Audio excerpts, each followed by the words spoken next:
Imagine waking up one morning to discover that the world's richest empire had run out of money. Not just short on cash. Completely trapped. An empire that once financed nations, controlled global trade, and dictated the flow of international finance, was suddenly staring into bankruptcy. In 1914, Britain wasn't simply another great power. It was the world's banker. Its financial network stretched across continents, from Hong Kong to Buenos Aires, Cairo to Calcutta. The British pound wasn't just a currency. It was the currency. International trade was settled in sterling. Governments borrowed in London. Gold flowed through British vaults. The City of London wasn't merely a financial center. It was the beating heart of the global economy. Britain didn't just govern colonies. It governed credit. And history has repeatedly shown one uncomfortable truth. Even the greatest empire is only as strong as its ability to pay tomorrow's bills. 3 years later, everything had changed. By 1917, Britain's national debt had exploded from roughly £650 million to more than £7 billion. Its overdraft with JP Morgan had climbed to almost $400 million. Every year, Britain was spending more than a quarter of its entire economic output just trying to keep the war alive. Money disappeared faster than taxes could replace it. Gold reserves shrank. Loans multiplied. Time was running out. Across the Atlantic, President Woodrow Wilson held the key. America had become the financial lifeline keeping Britain alive. And Wilson understood something few people appreciated at the time. Whoever controls the money, controls the war. The United States could tighten the flow of credit whenever it wished. And Britain knew it. For the first time in generations, the British Empire found itself dependent on someone else. The empire that had once dictated the rules of global finance now needed permission simply to survive. So, what does the most powerful empire on earth do when it's drowning in debt? Does it surrender? Raise taxes? Sell its colonies? No. It makes a promise. Not to a king. Not to a general. Not even to another empire. It writes a letter. Just 67 words long. A letter dated November 2nd, 1917. Today we know it as the Balfour Declaration. A document so brief it can be read in less than a minute. Yet its consequences have shaped more than a century of conflict, diplomacy, migration, and war. Most people have heard a simplified version of this story. Britain supported the creation of a Jewish homeland in Palestine during the First World War. End of story. But that's only one chapter.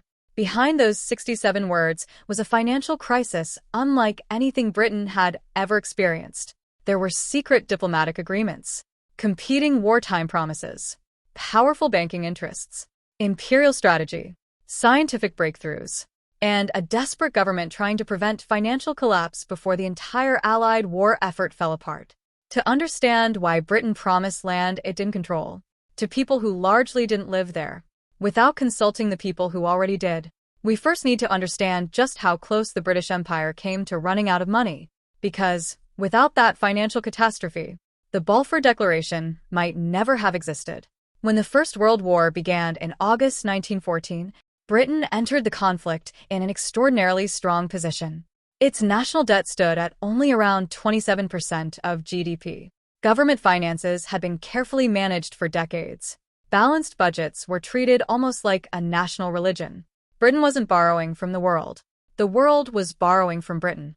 London stood at the center of international finance. Its overseas investments equaled roughly 10% of the country's entire economy.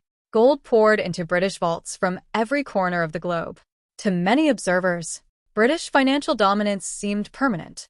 Then came the war everyone expected would be over by Christmas. Instead, it became the most expensive conflict humanity had ever seen.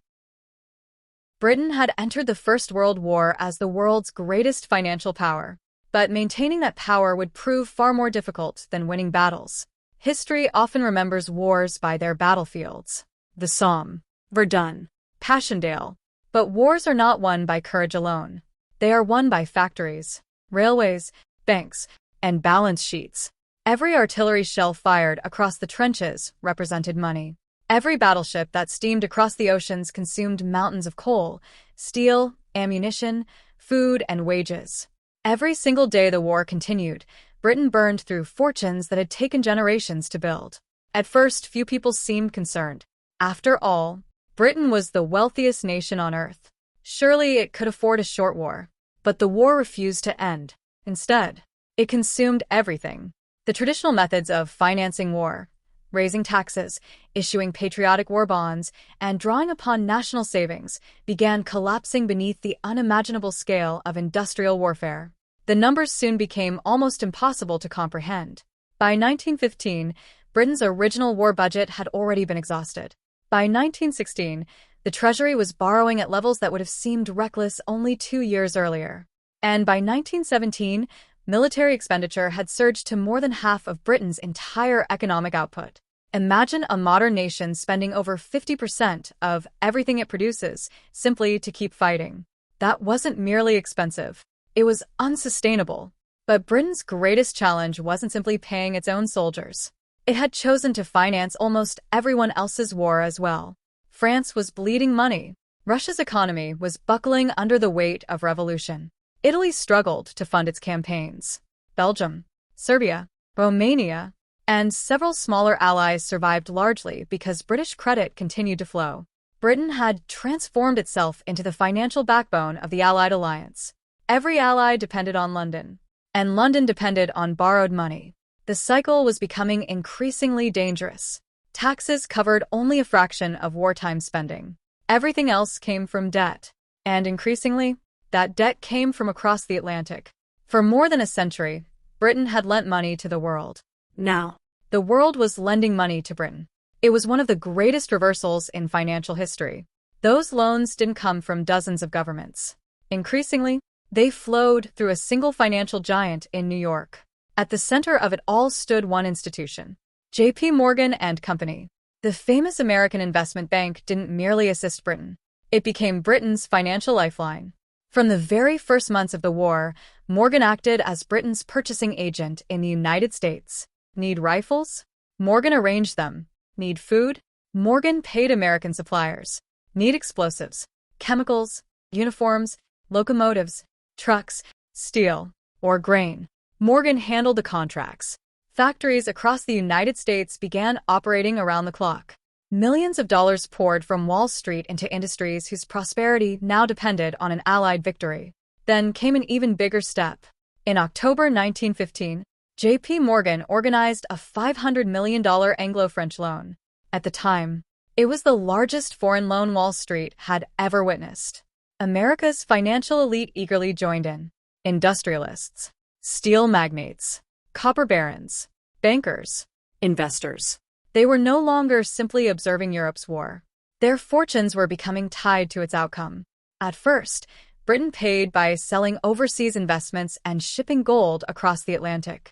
But German U-boats transformed even that into a dangerous gamble. Every shipment risked disappearing beneath the ocean. Moving gold became increasingly difficult. So Britain relied more heavily on credit. Credit was faster, safer, and infinitely more dangerous. Because every loan eventually demands repayment. By early 1917, J.P. Morgan held hundreds of millions of dollars in short-term British debt. The exposure was staggering. If Britain failed, Morgan faced enormous losses. If Morgan suffered catastrophic losses, Wall Street could panic.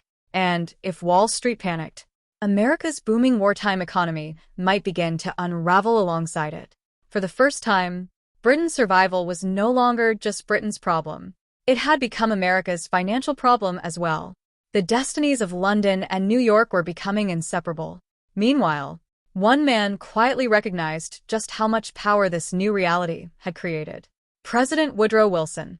Unlike the bankers, Wilson wasn't interested only in protecting profits. He understood something far greater. Money had become a weapon. And whoever controlled American credit controlled the future of the war. For Britain, that meant its fate no longer rested entirely in London. It increasingly depended on decisions made in Washington and on Wall Street. Britain's financial crisis was no longer a distant possibility. It had become an emergency. Every passing week, officials inside the Treasury searched desperately for another way to keep the war alive. Taxes had already been pushed to painful levels. War bonds no longer brought in enough money. Gold shipments had become increasingly dangerous. And every new loan only added to an already overwhelming mountain of debt. Across the Atlantic, American banks continued extending credit. But one man was growing increasingly uneasy: President Woodrow Wilson. Although the United States remained officially neutral, Wilson watched as Wall Street became ever more deeply tied to Europe's survival. American factories were booming. Banks were earning unprecedented profits. Yet every new loan pulled the United States closer to a war it had not yet entered. Wilson feared something many financiers chose to ignore. If Britain collapsed financially, the consequences would not stop in London. The shock could spread across the Atlantic, triggering a financial crisis inside the United States itself. Determined to slow America's growing financial exposure, Wilson's administration, working alongside the Federal Reserve, began discouraging additional foreign lending and restricting the purchase of new foreign securities. On paper, it appeared to be nothing more than a cautious financial policy. In reality, it was a warning. Britain's financial lifeline had suddenly tightened. The timing could hardly have been worse. J.P. Morgan was preparing to organize another enormous Anglo-French loan, worth nearly $1.5 billion. That money was expected to finance the Allies' next major offensives. Wilson's decision threw those plans into uncertainty. Suddenly, Britain faced an impossible question. How do you fight the most expensive war in history when your largest source of credit refuses to keep lending? The answer was brutally simple: you don't. By the beginning of 1917, Britain's overdraft with J.P. Morgan approached $400 million. Every passing day increased the pressure. France was running out of money. Russia was sliding toward revolution. Italy depended upon constant financial support. The Allied coalition depended on Britain. And Britain depended on American credit. It was a chain of debt stretching across the Atlantic. Break a single link, and the entire structure could collapse. History usually remembers alliances between armies. Far fewer remember alliances between banks. Yet by 1917, accountants, financiers, and central bankers had become almost as important to victory as generals on the battlefield. Behind every shell fired, every battleship launched, every train loaded with supplies, someone had to pay the bill. Britain now stood dangerously close to financial collapse. Not months away, not weeks away. In some moments, only days from exhausting the cash needed to meet its immediate obligations. Imagine the consequences. The world's greatest empire, unable to honor its debts. International confidence could disappear almost overnight. Credit markets might freeze. Military contracts would be suspended. Factories would slow production. The Allied war effort itself could begin to unravel.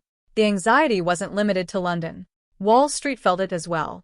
Because J.P. Morgan had become deeply invested in Britain's survival. The bank had arranged billions of dollars in loans, purchases, and financial guarantees. If Britain defaulted, Morgan itself faced extraordinary losses. For perhaps the first time in modern history, the financial stability of the United States had become closely tied to the survival of another empire. Washington now confronted a difficult choice: allow Britain to fail and risk a global financial crisis, support Britain, and inherit enormous influence over the future of the Allied war effort. Wilson chose the second path. When the United States entered the war in April 1917, private lending gradually gave way to direct government financing. It marked the beginning of a historic shift. For more than a century, London had stood at the center of global finance. Now, that center of gravity was slowly moving westward, toward New York. The transition would take years to complete. But history had already begun turning the page. Britain still possessed the world's largest empire. Yet even the greatest empire depends on confidence. And confidence disappears remarkably quickly once creditors begin asking difficult questions. It was within this atmosphere of financial desperation, political bargaining, and strategic uncertainty that another movement recognized an extraordinary opportunity: the Zionist movement. From this point forward, finance, diplomacy, science, and empire would become impossible to separate. To understand why, we must go back several decades.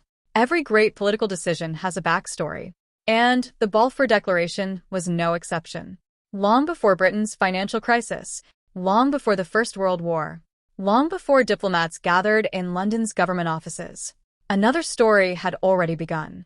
It didn't start in Westminster or Washington. It began thousands of miles away, in Ottoman Palestine. During the late 19th century, Palestine was a province of the Ottoman Empire. Its population was overwhelmingly Arab, Muslims, and Christians who had lived there for generations. Scattered among them were long-established Jewish communities whose roots stretched back centuries. Life was far from perfect, but the land was neither empty nor politically forgotten. Then, events unfolding hundreds of miles away changed everything. Across the Russian Empire, waves of violent anti-Jewish pogroms devastated entire communities. Families fled. Villages were destroyed. Thousands searched desperately for somewhere safer to build a future. Among those watching these events with growing concern was one of Europe's wealthiest men, Baron Edmond James de Rothschild. Unlike many members of his famous banking family, Edmond wasn't primarily interested in politics. He believed something more practical. If Jewish communities were ever to build secure lives in their ancestral homeland, they needed land, farms, homes, schools, businesses, not simply speeches. Beginning in the early 1880s, Edmond quietly began funding agricultural settlements across Ottoman Palestine. He purchased land, paid outstanding debts, financed irrigation projects, imported farming equipment, built roads, supported vineyards, introduced new crops, established wineries that still operate today. Over the decades, his investments transformed struggling settlements into permanent communities. Villages such as Rishon LeZion, Zichron, Rosh Pinna, and many others survived largely because of his financial support. By the beginning of the 20th century, Edmond had invested the equivalent of millions in modern currency across several decades. More than 100,000 acres of land had been purchased. Whether viewed as philanthropy, nation-building, or both, the results were undeniable. Long before the Balfour Declaration, a network of Jewish communities already existed throughout Palestine. This matters because history often gives the impression that Britain suddenly invented the idea of a Jewish homeland in 1917. It didn't. The groundwork had been developing for decades.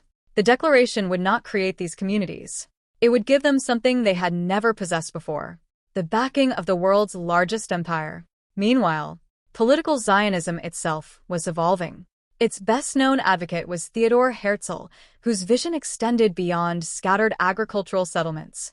Herzl imagined international recognition, diplomatic legitimacy, a formally recognized national home. Many Jewish leaders agreed. Others did not. Even within the Zionist movement, there was debate over methods, goals, and timing. History is rarely as unified as it appears in hindsight. The Rothschild family itself reflected these divisions. Some members strongly supported Zionist aspirations. Others feared that pursuing a separate homeland might fuel anti-Semitism in Europe by encouraging accusations of divided loyalty. There was no single Rothschild position, no unified family strategy. Instead, there were differing opinions shaped by different countries, different experiences, and different political beliefs. Yet one fact remained beyond dispute. When British officials examined Palestine during the First World War, they weren't looking at an empty map. They were looking at communities, schools, farms, businesses, and institutions that had been built over decades with substantial private investment. Those realities would heavily influence future negotiations. But Britain wasn't motivated by philanthropy alone. Its ministers had begun asking a different question. Could supporting Zionism also serve Britain's own wartime interests? As the war dragged into its third exhausting year, that question became increasingly important, because Britain's financial crisis was worsening. Its military position remained uncertain. Russia stood on the edge of revolution. American troops had barely arrived in Europe, and the government in London desperately searched for every possible advantage. Every alliance mattered. Every political relationship mattered. Every source of financial support mattered. Soon, those separate threads would begin to converge. Finance, diplomacy, empire, and one remarkable scientist whose work had nothing to do with politics, at least at first.